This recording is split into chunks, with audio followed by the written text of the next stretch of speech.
जिल्हा परिषद अंतर्गत महाराष्ट्र राज्य जीवनोन्नती अभियानातून स्वयंसहायता बचत गटांना उभारी देण्याचे काम अविरहित केले जात आहे। या बचत गटांच्या उत्पादनांना जिल्हा व तालुका स्तरावर कायमस्वरूपी बाजारपेठ उपलब्ध करून देण्याच्या दृष्टीने शासन स्तरावर प्रयत्न करण्यात येतील, असे प्रतिपादन राज्याचे कृषी मंत्री ॲडव्होकेट माणिकराव कोकाटे यांनी केले। आज डोंगरे वसतिगृह मैदान येथे महाराष्ट्र राज्य ग्रामीण जीवनोन्नती कार्यक्रमांतर्गत मिनी सरस व जिल्हास्तरीय स्वयंसहायता समूहाची उत्पादने विक्री व प्रदर्शन 2024-25 उद्घाटन प्रसंगी कृषी मंत्री ॲडव्होकेट कोकाटे बोलत होते।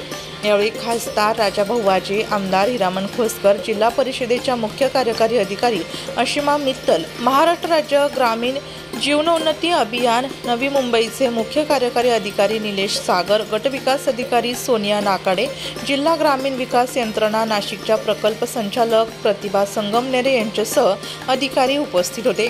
कृषी मंत्री कोकाटे म्हणाले की बचत गटांना उत्पादनांना जिल्ह्यात विविध ठिकाणी हक्काची बाजारपेठ उपलब्ध होण्यासाठी लवकरच पणन मंत्री यांच्याशी चर्चा करून निर्णय घेतला जाईल। उमेद अंतर्गत नाशिक जिल्ह्यात 19,300 महिला स्वयंसहायता समूहाच्या माध्यमातून व जवळपास 3,10,317 कुटुंब जोडली गेली आहेत।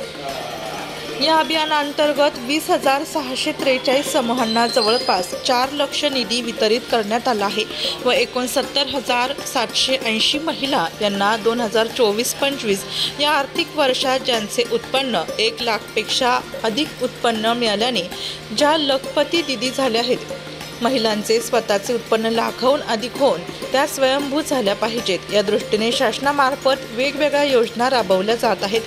23,137 महिलांनी व्यक्तिगत व्यवसाय सुरू केला आहे। शासनामार्फत समुदाय संसाधन व्यक्ती यांना मासिक 6,000 रुपये मानधन तर गटांना 30,000 फिरता निधी देण्याचा निर्णय घेण्यात आला आहे। त्याचा फायदा जिल्ह्यातील 2,500 CRP व 29,300 बचत गटांना फायदा होत असल्याचे ॲडव्होकेट कोकाटे यांनी सांगितले। नाशिक लोकशाही न्यूजसाठी उपसंपादक बाजीराव नाना खैरनार, नाशिक।